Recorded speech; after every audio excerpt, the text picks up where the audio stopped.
I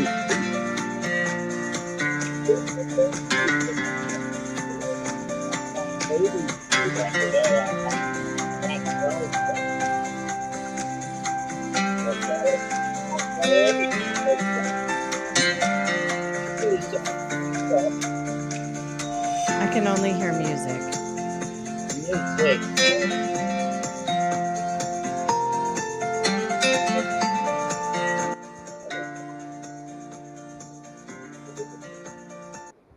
How about now, Miss? Can Oh, you now I have you. hear? Wow, food, people. Let's talk about food. And today I have my special guest. She is my fellow podcaster, none other than Miss Debra Bowers. Hello. Hello. Thank you for Hello. having me. How are you, Miss Debra? I am doing very well. Thank you. And welcome to Food 101. And let's talk about your favorite food. But before that, can you please introduce more about yourself that I missed? Well, I am a native Oklahoman. I was born in Oklahoma and spent the majority of my life here. I grew up in a very rural town. I went to college at Oklahoma State University and did the whole standard raising family and having kids and all the things. Ended Yes. up in my mid 50s with all my kids grown, and my mother passed away and my marriage fell apart, and I really had to figure out where I was going and what I was doing with my life. It was really a rock bottom moment for me. And since then, I've really turned my life around, started my advertising agency and my podcast. And then the beginning of this year, took over as solo host of my podcast. So it's an exciting time. And one of the things, Daniel, that was, in fact, it was the first thing when I was at rock bottom and I needed to make non negotiable boundaries with myself. The first one had to do with food Yes. because I was coming home at the end of a day and picking up fast food and sitting on my bed and eating it and watching television. And I love to cook. I'm a great cook. Cooked my very first time. I had to stand on the chair to reach the stove. And so I had really separated. So the first thing I did was say, I'm not going to eat fast food anymore. I'm going to be out in my kitchen and living area and cooking and remembering that part of myself. So it was a big part of just becoming Deborah again and feeling really good and in my own skin was cooking. Yes. Cooking indeed. And Miss Deborah, thank you so much for sharing your knowledge and wisdom about food. So let's start the very beginning. You have these beans for the first time at Mm. a dinner party in 1993. Can you paint a picture of what that night and what is about this specific dish that made you special? Why pregnant and need to have a recipe?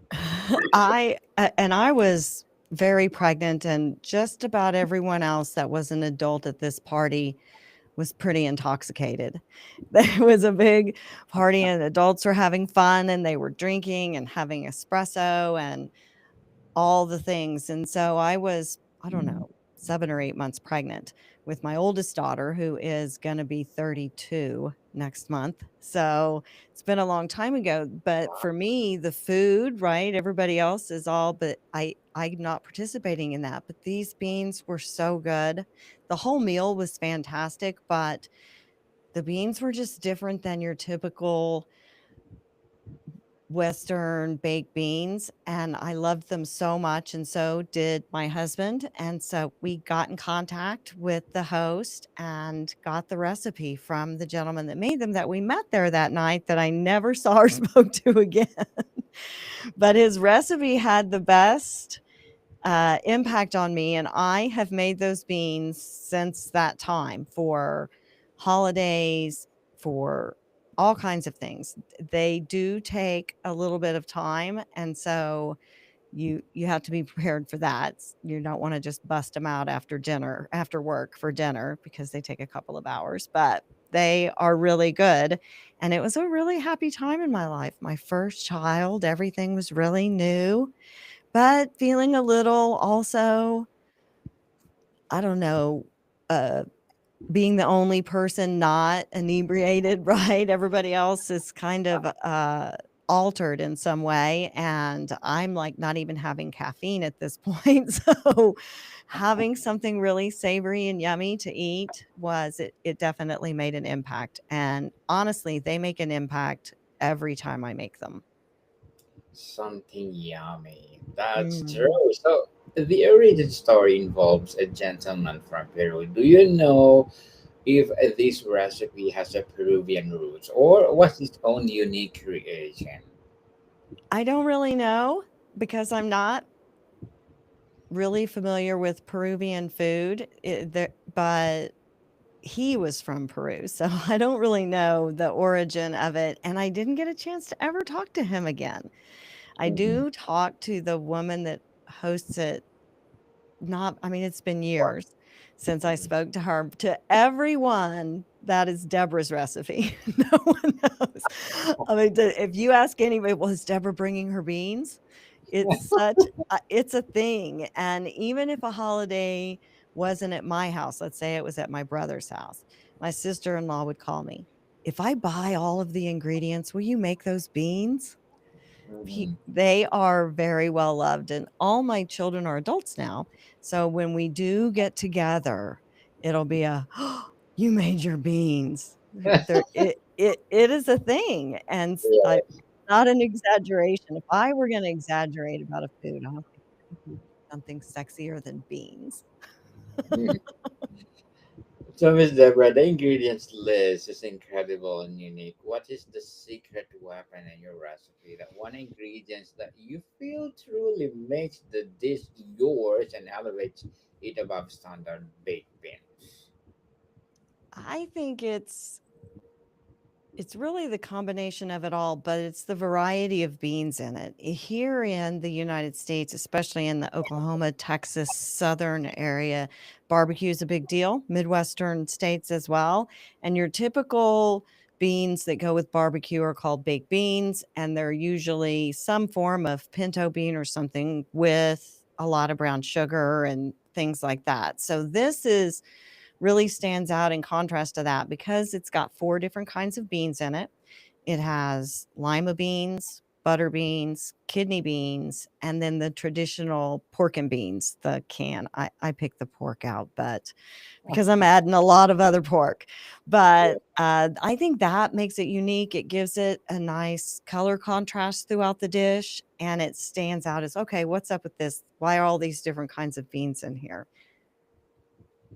So, for your four different beans, each with different textures, how do you achieve the perfect consistency where some beans break down, thicken, and sauce while others are stay perfectly intact? The bean I use, and this is what the recipe called for, were canned beans that were already cooked. Yes. So, in that sense, and they're not mixed to the in the sauce until it gets put in the oven. So there's not a lot of stirring that kind of breaks up the beans into pieces. It's really in almost like a casserole, and then you put it in the oven. It's not really a casserole, it's beans, but Mhm. because you don't really have a lot of friction on them, they stay together really well. And the difference is in the consistency between like the firm kidney bean or lima bean and then the butter bean that just is going to fall apart no matter what you do. And the texture of that, it just is, Amazing. yeah, it really is. It adds some texture and variety in it that you don't normally get. Yummy, yummy, and They are. for sure. So you mentioned your grown children excitement when they see you have made the beans. Mhm. A specific moment of recognition. You cook your beans. Feel like you as a mother. I raised 5 kids, and it was just a staple if we were having a celebration. Didn't have to always be a holiday. Sometimes it was a birthday we were having at home or a graduation, some form of celebration. Then if I made the beans, that made it, oh, this is a special occasion. Deborah's making her beans. It can make just sometimes I hadn't seen two of my kids in a while. And when they were here, they got here, I had cooked dinner, a nice dinner, and I had the beans, and they just automatically felt special because I had cooked those just for them without a special occasion around it. So they almost uplift in their minds when they cook, when you have them. But it it just became a thing that was a regular. If it was a special occasion, I made the beans. It's something else special indeed. It's a holiday. It's a holiday. We're Cool. celebrating. So, Miss Deborah, tell us the procedure in making your special bean. So the first part is really a pound of bacon. It's a lot of bacon, and I think that that's a really important ingredient in it. However, I didn't choose that because lots of beans have bacon in them, and that's not really a special thing. But you cube it and then brown it, and depending on the bacon, it once it's all the way browned, you're also are going to add in green onions that are chopped and cloves of garlic. I like to put a significant amount of garlic in mine, especially if I'm using fresh garlic, just because it doesn't go as far. And I like the chunks of garlic in it, but maybe a whole clove, but that would be the maximum. And get all of that kind of browned together. Yep, there's some of it in the mix with the bacon going and the beans in the pan. Yeah. And once that's browned, I really kind of eyeball it because I've made it a long time. You need enough grease in there with it to absorb all the brown sugar so that you're about to put in. If you had really fatty bacon, you may have to drain some of the grease. And we often can't control that, right? You get what you get when you buy that stuff. So if you're going to put in at least a cup of brown sugar on top of, and it'll absorb that grease. It if there's grease left over, add more brown sugar. It needs to be all of the way absorbed. And then you pour in half a cup of apple cider vinegar, and it really just lights it up, right? And boils down. You simmer it down for about 20 minutes, and it makes a nice, thick, gooey sauce that you pour over the beans. And that's really the only time you stir it to get that sauce mixed all the way through it. And then you cover it and you bake it at 375 for about 45 minutes. And then pop the cover off and add a little brown sugar to the top. And then you bake it without the cover for another 15 minutes. And it comes out, and they are ooey gooey, sugary, bacony beans. They're fantastic and amazing. Yeah. That is them in process with the bacon cooking and the beans. You can see how colorful they are with the lima beans, adding a little bit of green pop in there. Yeah. When they come out, they're all cooked together and bubbly with the sugar and the bacon sauce. It's fantastic. Delicious, Miss Deborah, for sure. And after making this dish for nearly 30 years, has Yeah, the 30 rest years. 30 years, oh my god, it's evolution for sure. Has the recipe evolved at all? It has. I haven't really changed the core ingredients, but I don't do a lot of measuring. I'll be honest about that. Mhm. And I found I've modified some of the temperatures and how I like to cook it because I like it to be the sauce to be thickened. And if you don't cook it long enough or at a high enough temperature, it doesn't quite thicken the way you want it to. But I've really stayed true to the original in the main ingredients that are in there. I have had to substitute before. There's some, dry mustard and salt, the usual things like that. And I didn't have dry mustard, and it was like Thanksgiving, where you're not going to be able to, everything is closed down in the United States on Thanksgiving. And so you're not going to be able to get it. And I used regular French's yellow, like hot dog mustard. And it was still really good, and no one noticed a difference. So I Yeah. have had to make some modifications in the past when I wasn't very careful about making sure I had all of the ingredients. But other than that, I have stayed true to it all of this time because it's just so good. I've tried different beans because sometimes the lima beans or the butter beans are difficult to find, especially if you're getting them, like, you can get seasoned butter beans sometimes that are already pre-seasoned, and my mother really liked those. But I don't wanna add pre-seasoning in my dish, so I have had to substitute before, and I didn't like it as well as with the original 4 types of beans. It really is the perfect combination. Perfect combination, indeed. And what is the most common mistake people make when they attempt to make baked beans from scratch or from the scratch? There is a part when you are cooking the sauce on the stove, simmering it, and it's bubbly because the combination of all of the sugar and the bacon grease and the apple cider vinegar together makes this bubbly, foamy thing when it's going, and that is the only time I've ever burned them, is during that phase, because it's deceiving and it's easy to lose control of it. So that one point when you're making the sauce and reducing it, you really have to pay attention and stir. You don't have to stir constantly, but you can't just walk away and leave it because it definitely will burn because of the sugar. So, Miss Deborah, the bacon, Mm. garlic, and green onions create this powerful savory case or base. Can you walk us through the first steps for building that flavor foundation in the pot?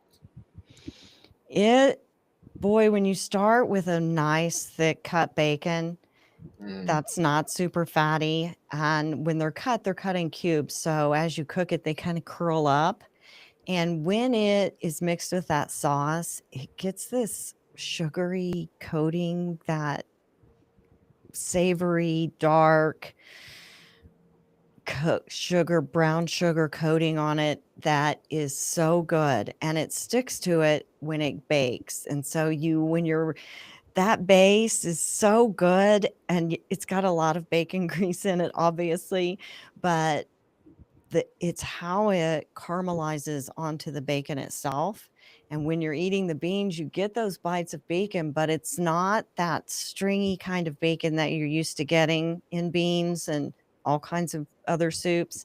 Because they're cubed, they're just kind of candied a little bit, and they really add some serious flavor that comes from specifically that sauce after it's reduced. yes, definitely. It's yummy. You gotta go Yeah, through and, like, take a little bite of the bacon out of it, that's, like, the one tasting when it's cooking. I'm gonna pull a little piece of that caramelized, that beautiful candied bacon out and test that, and yeah, yes, I'm delicious. starting now, Miss Deborah. You said you bring happiness. Why do you think that is? Is it the taste, nostalgia, or the simple act of making it from them to create that joy? I think it's a combination of all of those things. They are delicious and everyone loves, and when you're getting together for a celebration and a gathering, delicious food just seems to make it special.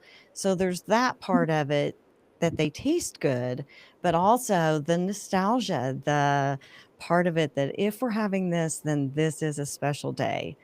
That makes it very joyful too, and just seeing how happy people are when they see that I made them. Yeah. It it just maybe it's the mom in me or just the pride of I made something that they enjoy so much that just is such a great feeling.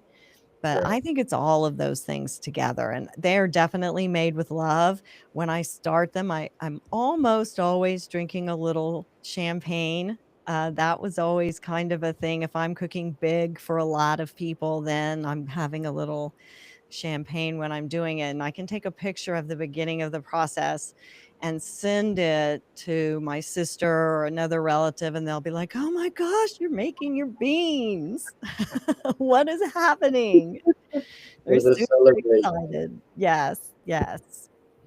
So, Miss Deborah, if these beans could talk, what stories do you think they could tell about your family over the last 3 decades? Oh gosh, I tell you, there would definitely be a lot of laughter.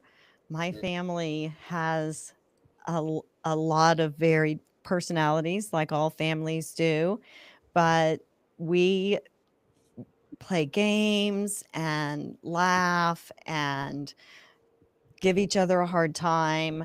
So I think there's definitely going to be a lot of that and some funny when you play board games. And often I make these at Christmas time, and there were some Christmas things and gag gifts that were traditions in my family, and so they always remind us of those kinds of happy times.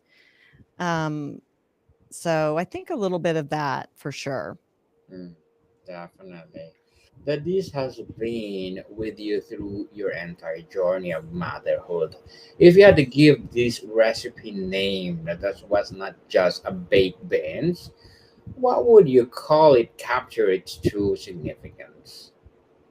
Oh gosh, everyone I know calls them Deborah's beans, but that doesn't really describe what they are. So I'm not sure. For me, when we originally got the recipe and it was just our tiny family, right? I had one child and she was young. They were Peruvian beans because they came from the guy from Peru. But but Okay. I when people ask questions about if they were really Peru I don't know that answer. So, I don't know that that fits either, but they are some badass beans, Daniel. That might be what I have to call them. And it's evolved through the years while you're cooking it for sure. Is it fascinating that they work with everything from prime rib to burgers? What does this versatility tell you about the dish itself? I think that really the comfort of it, that it can go with anything. It's pretty rich, so it would have to be paired with something pretty bland to have at breakfast time, but It it's just versatile. It can be casual or go along with something dressy, and I think because it's both savory and sweet, it pairs well in all of those settings. Yes, perfectly combination. It For really you, is, and most cultures serve beans at every meal, not Americans. Americans don't serve as many beans at every meal as they do in other cultures, and that really, uh, should change. Beans are so healthy and good for you. Now, I'm not telling you these beans are healthy. The bean part of it is, but I just told you about all the bacon and sugar I put in them, but, uh, they are delicious, and, if I could have them at every meal, I might consider it. definitely something else. So, what has this one day taught you about the power of food to create identity, anchor a family, and build tradition? For me, it's not about what dish it is necessarily. It's that everyone loves it. Everyone's happy about it. And for me, yes, it goes well and they're very delicious and that makes everyone excited to see them. But I love that the happiness and joy I see on someone else's face when they taste them, even for the first time. You know, if I Yeah. take this to like a potluck here in the United States, we have they're called potlucks, and they will everybody brings a dish, and Mm. oftentimes the host will make a main, primary meat course dish, and then everybody brings side dishes and salads and desserts. And I had to stop taking this because everyone wanted the recipe. I couldn't talk to anybody. I didn't. Everyone loved it. It's such a big hit that I had to keep it just as special because it attracted a lot of attention, I guess.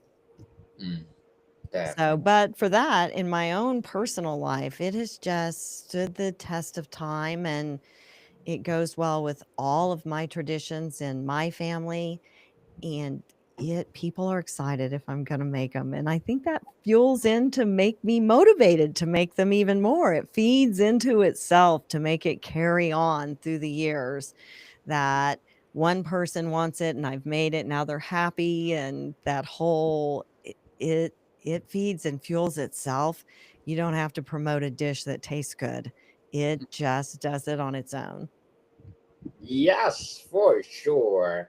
And Miss Deborah, before we wrap up our discussion for today, I'm inviting you to please to listen to my other podcast, people, because my abstract essay is already in fifth season, abstract poetry in second season, and my book 101 review in fifth season too.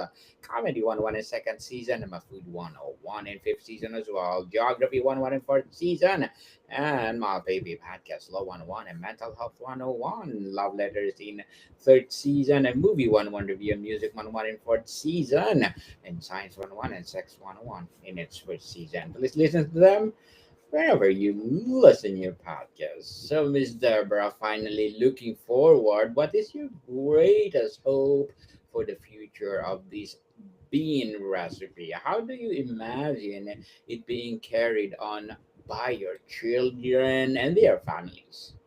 Well, I would love to know that my kids were making this at holiday celebrations after I'm gone.